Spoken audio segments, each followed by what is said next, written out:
Mars et avril 2020. Le Québec est en crise, c'est la panique. Les CHSLD, les hôpitaux, les écoles et garderies fermées, le chômage et l'économie en ruine dominent l'espace public. Ce dont personne ne parle, c'est de protection de l'enfance. Comme partout dans le réseau, les portes ne s'ouvrent pas facilement. La DPJ de la Mauricie nous permet enfin de suivre ces travailleuses essentielles oubliées à la fin avril. Ici, à Enquête, nous n'en sommes pas à notre premier topo sur ce milieu très affecté par l'épuisement et la surcharge de travail. Mais ce printemps, pour la première fois, les intervenants semblent avoir le temps de souffler.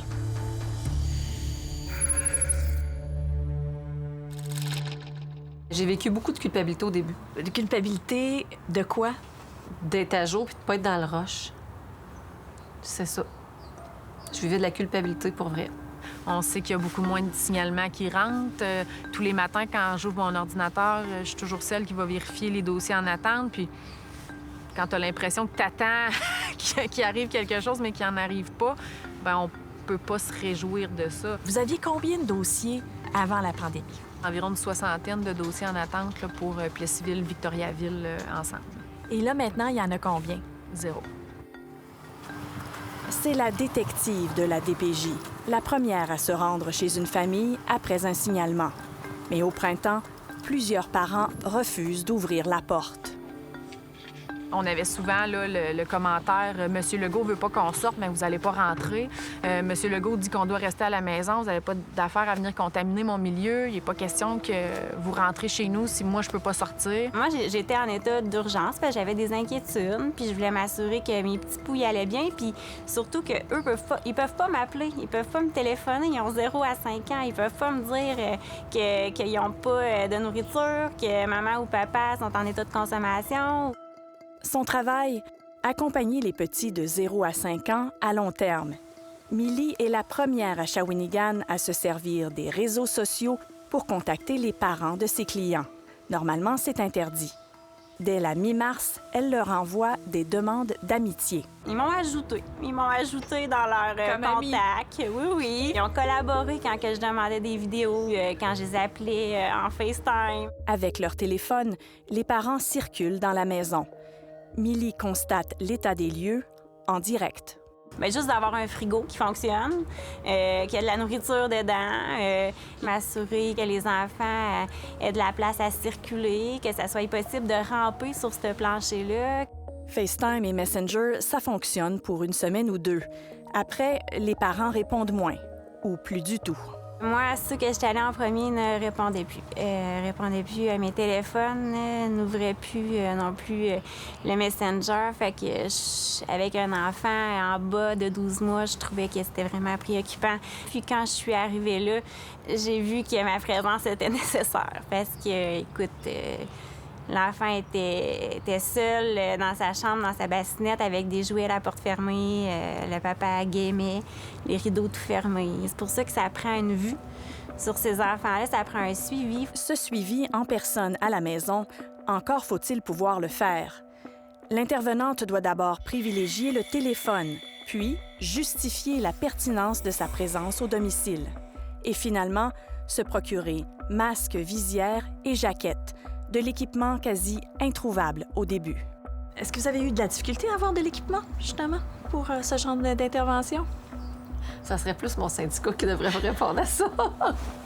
La consigne, c'était de se rendre à l'hôpital, qui est à 24 km là, de notre point de service, pour aller chercher un ensemble de protection. Vous deviez faire 25 km pour aller chercher un équipement, revenir à Plessisville pour faire une intervention à Plessisville, par exemple. Ça pouvait demander là, 1h30 de temps de plus que l'intervention même pour aller chercher l'équipement. Dans le cas où on ne l'avait pas porté, on devait retourner là, à l'hôpital, reporter le matériel parce qu'on ne pouvait pas le garder avec nous. Donc, refaire 1 heure de voiture. Exactement. Au moins. Dans les premiers jours, on avait des directives là, qui descendaient du ministère à tous les jours. C'était un peu la cohue. Il est éducateur spécialisé et il travaille à Trois-Rivières, ici, dans l'unité de quarantaine du Centre jeunesse de la Mauricie. Depuis la fin mars, tous les jeunes de la région qui arrivent en centre d'accueil passent obligatoirement 15 jours en isolement préventif. Ici, le fameux masque est une barrière, et pas uniquement contre le virus. On a des jeunes qui sont pas toujours habiles pour décoder le non-verbal. Puis c'est vrai quand on n'a pas de masque. C'est encore plus vrai quand on a un masque. Fait qu'il faut souvent leur dire, en fait, hey, là, je suis pas fâché, là, je vis telle émotion. Il faut vraiment nommer ce qu'on vit à voix haute parfois parce que les jeunes n'arrivent pas à lire notre visage. Le masque est un enjeu relationnel très important. La tentation doit être grande de l'enlever, hein? Excessivement grande. L'unité de quarantaine a été établie rapidement dans un secteur vide de ce bâtiment. On y suit des règles strictes. Isolement des autres jeunes, prise de température 2 fois par jour. Ici, les jeunes ne touchent à rien. Je ne peux pas se servir un verre d'eau ou un verre de lait. Il faut vraiment tout faire à leur place parce qu'on veut éviter qu'il y ait 8 mains qui se promènent sa poche de lait. Fait que c'est l'adulte qui contrôle tous les objets, finalement. Vous êtes leur serveur, là, en quelque On part. est vraiment leur serveur. Et leur animateur et leur meneur de jeu à temps plein depuis la mi-mars, dans des conditions draconiennes, du moins au début. Dans les premiers jours, semaines, là, on a eu comme une directive de ne pas sortir à l'extérieur. Quand les jeunes arrivaient, il n'y avait pas l'opportunité de juste aller prendre l'air. Pendant 2 semaines. Pendant 2 semaines. Pas de sortie à l'extérieur. Comment vous avez survécu ces premières semaines? C'était finalement de le tenir occupé. Alors, parce que si tu es enfermé pendant 14 jours dans un endroit, tu peux pas sortir, puis tu peux pas t'approcher de personne, bien, pour ta santé mentale, c'est pas l'idéal. C'est sûr que sur le coup, on s'est dit qu'est-ce qu'on va faire pour animer ces jeunes-là du matin au soir, parce que c'est quand même 13 adolescents. Fait qu'on a trouvé des façons de dépenser l'énergie. On proposera un basket, peut-être 2 contre 2. C'est le défi du printemps pour l'éducatrice Mélanie Brochu et ses collègues. Animer constamment des jeunes en difficulté. Des jeunes privés de leurs parents, de leurs médecins, de leurs psychologues et de leurs enseignants. On essaie de faire des jeux éducatifs avec eux. On leur passe des films en anglais pour travailler leur anglais. On fait des quiz de géo. Là, ça fait presque 6 semaines, je crois, là. Puis là, on est en manque d'idées beaucoup. À court d'idées, mais surtout à court de ressources de façon presque inimaginable en 2020. On n'a pas Internet, nous non plus, qui est accessible pour les jeunes. Fait que les jeunes à la maison peuvent aller fouiller sur le portail de l'école, faire des choses de façon autonome, mais nous, on n'a pas ces équipements-là à leur fournir. Pas d'Internet, très peu d'ordinateurs et au début, pas même de tablettes pour voir ses parents virtuellement. Car début mai, aucune visite de parents ou d'amis n'est encore autorisée à l'intérieur ou à l'extérieur des centres d'accueil. C'est inhumain aussi, hein? C'est comme dans les résidences pour personnes âgées. On peut pas les couper de leur famille pendant des mois et des mois. Le terme inhumain, je l'ai entendu souvent de la part des parents qui trouvaient que c'était inhumain d'être sans contact avec leurs enfants pour des périodes plus prolongées. 19 mars 2020, une date passée presque inaperçue. Pour la première fois de l'histoire de la DPJ, un arrêté ministériel suspend tout contact physique entre les enfants placés en famille d'accueil et leurs parents. Il y a des parents qui voyaient leurs enfants toutes les semaines, plusieurs fois par semaine, des fois 1 fois par mois. Donc, quand ça tombe sur le contact 1 fois par mois, c'est pesant pour eux. Ça a généré énormément d'émotions, énormément de colère, de frustration, d'incompréhension. Qu'est-ce qu'on vous disait au téléphone? Ben, on pleurait. Beaucoup de pleurs. Beaucoup de... Ils se demandaient si leur enfant allait se souvenir d'eux. Ça va bien? Oui. C'est pas tangible. Tu sais, je veux dire, j'avais peine à les reconnaître, là. Cette maman est une cliente de l'intervenante Nathalie Pépin, qui a accepté de nous la faire rencontrer. Ses 2 enfants sont placés en famille d'accueil. Ah, c'est sûr que, écoute, je l'ai pris difficile. Quand les visites étaient arrêtées, je croyais pas à ça, là. Déjà là, je les voyais pas beaucoup. Je faisais depuis pouvoir les prendre dans mes bras. D'ailleurs, je les ai pas pris encore dans mes bras. Pendant près de 2 mois, de la mi-mars au début mai, Jennifer n'a pu voir ses enfants que par caméra interposée. La vidéocaméra, je dirais à un point que je sais pas si c'était positif ou si c'était négatif. Moi, la journée que j'avais ma vidéocaméra, j'étais contente, mais d'un autre sens, j'avais la misère à m'en remettre après. C'est comme irréel, là, c'est comme... Jennifer a souffert de cette séparation forcée, mais ses enfants, probablement moins, selon leur intervenante. En fait, Tous les professionnels à qui nous avons parlé ont remarqué la même chose.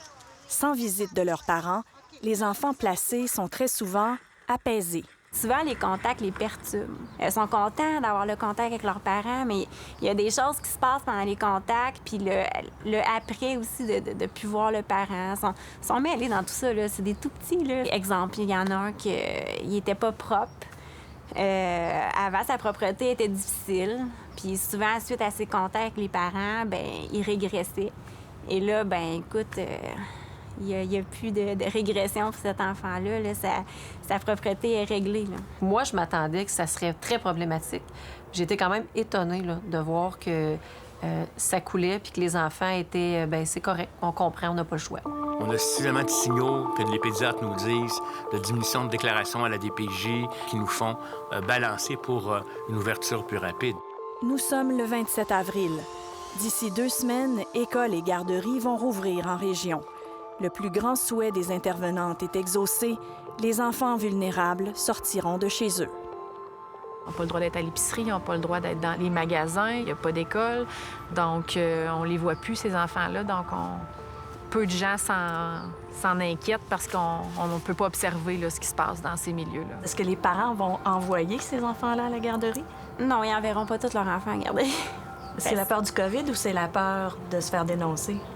Peut-être un peu des deux.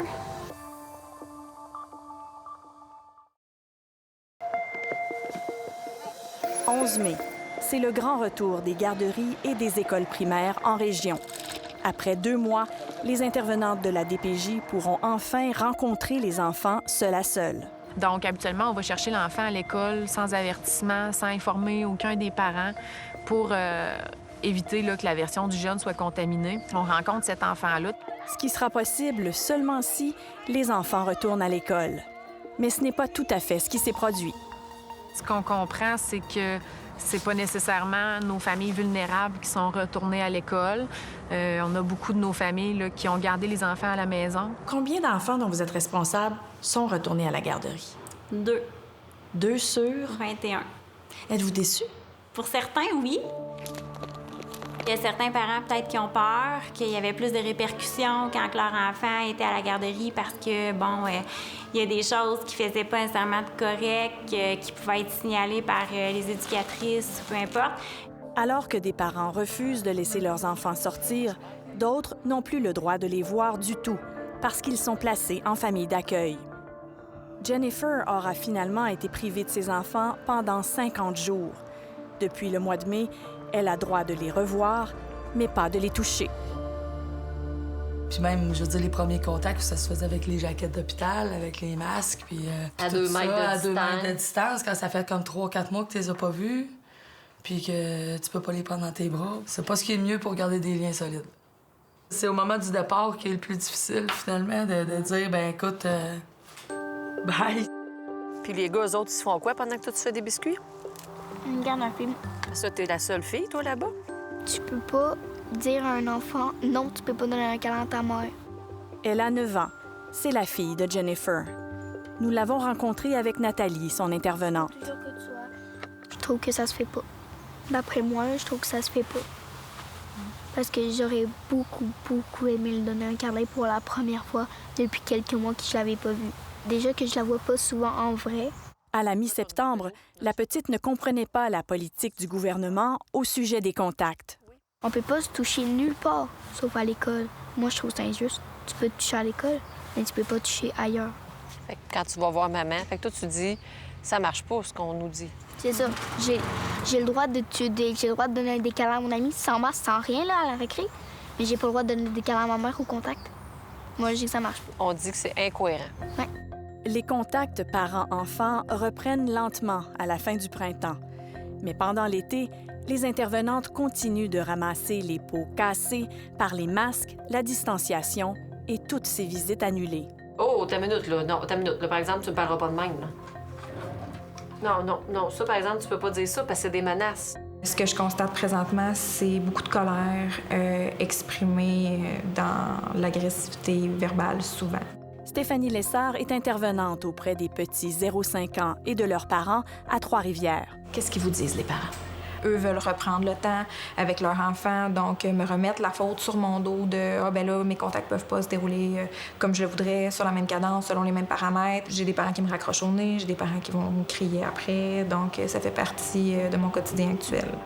Des parents qui veulent rattraper le temps perdu face à des enfants souvent stressés par le retour de leurs parents dans leur vie. On voit vraiment que les enfants vont avoir tendance à moins bien dormir les jours qui suivent, à être beaucoup plus fatigués à leur retour, à faire des longues siestes les lendemains sur lendemain. Donc, on va voir vraiment, des fois, même des enfants qui vont jeûner pendant quelques heures. Jeûner? Oui. C'est un phénomène décrit par toutes les intervenantes à qui nous avons parlé. Des problèmes qui semblaient réglés reviennent, comme ceux du petit client de Milly Pajot, celui qui avait cessé de faire pipi au lit depuis qu'il ne voyait plus ses parents.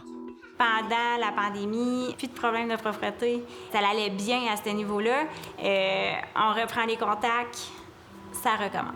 Puis les crises. Ces crises étaient vraiment moindres, des grosses crises de colère. Pendant la pandémie, le calme plat. La pandémie arrête, la reprise de contact avec papa-maman, ça recommence. Allez-vous mettre ça dans votre rapport? Oui. Oui. À la mi-juin, les intervenants que vous avez vus relax malgré eux au début de ce reportage ne l'étaient déjà plus. Depuis le début du déconfinement, la vague est revenue un peu comme un tsunami, là, je dirais, dans le sens on savait que ça allait reprendre, sauf que la cadence à laquelle les choses reprennent, c'est difficile de garder le fil. Oui, la vague commence à arriver, mais on l'anticipe un petit peu plus cet automne. Cet automne, pourquoi cet automne? Il y a des séparations qui vont avoir lieu. Nous, on a dans nos jeunes familles souvent des conflits de séparation à gérer avec ce que ça peut apporter comme son lot de problèmes, de difficultés avec les enfants. Le tribunal de la jeunesse, déjà engorgé dans cette région, n'acceptait plus que les urgences ce printemps. 4 mois plus tard, début octobre, les délais semblent avoir atteint des sommets. On s'en va vers 2021 pour des dossiers là, qui datent d'avant le confinement. Donc, il y aura des dossiers qui vont être vus en 2021 et qui ont été potentiellement signalés en 2019. Possiblement. Qu'est-ce que ça change, ça, dans la vie d'une famille? Ça change qu'il n'y a pas de plan d'intervention. Fait que le parent trouve ça long, perd confiance aussi en le système de justice. La pandémie a ralenti le système. Elle semble aussi l'avoir un peu bousculé. Ça ne s'était jamais fait à la DPJ d'entrer dans les maisons par caméra interposée. Milly Pajot s'attendait donc à ce que les familles la bloquent sur Facebook ou Messenger. Est-ce que c'est ça qui s'est passé? Ben non, ils sont tous restés. Puis, mais c'est correct. C'est correct, puis je suis contente qu'ils soient tous restés. La technologie facilite le contact avec ses clients, mais c'est aussi un couteau à double tranchant. Il y en a qui comprennent que c'est dans les heures de bureau, puis il y en a d'autres que c'est plus difficile de comprendre qu'il y a des heures de bureau. Mais non, ils sont tous restés. C'est parfait. Comme si la pandémie avait transformé la DPJ en un immense laboratoire. Il l'a fait sortir de l'âge de pierre. On a finalement, là, après des années de demande et d'espérance, d'avoir droit à des ordinateurs portables pour faire du télétravail, pour travailler au tribunal pendant les longues heures d'attente. Ça fait combien de temps que vous demandiez ça? Moi, j'en rêve depuis que je suis au centre jeunesse, depuis 10 ans. Il aura fallu cette crise pour que les centres jeunesse se modernisent. Des milliers de téléphones et d'ordinateurs portables ont été distribués aux intervenants. En centre d'hébergement, on est maintenant équipé pour favoriser les contacts avec le monde extérieur, même en quarantaine. On n'aurait pas vu ça il y a un an, donner une tablette là, à un jeune en centre jeunesse. On aurait eu trop peur de s'il va sur Facebook, puis là, s'il parle, puis le recrutement pour les réseaux, blabla. T'sais. On l'encadre, puis on supervise, mais ça se fait très bien. L'unité de quarantaine où il travaille est toujours en place. Les signalements augmentent, les piles de dossiers en attente aussi. Elles feront face, pourvu que les écoles restent ouvertes. Pour vous, le pire, ça serait ça, là, un retour à la maison. Oui, c'est sûr qu'un autre confinement, ce serait le pire qui pourrait arriver.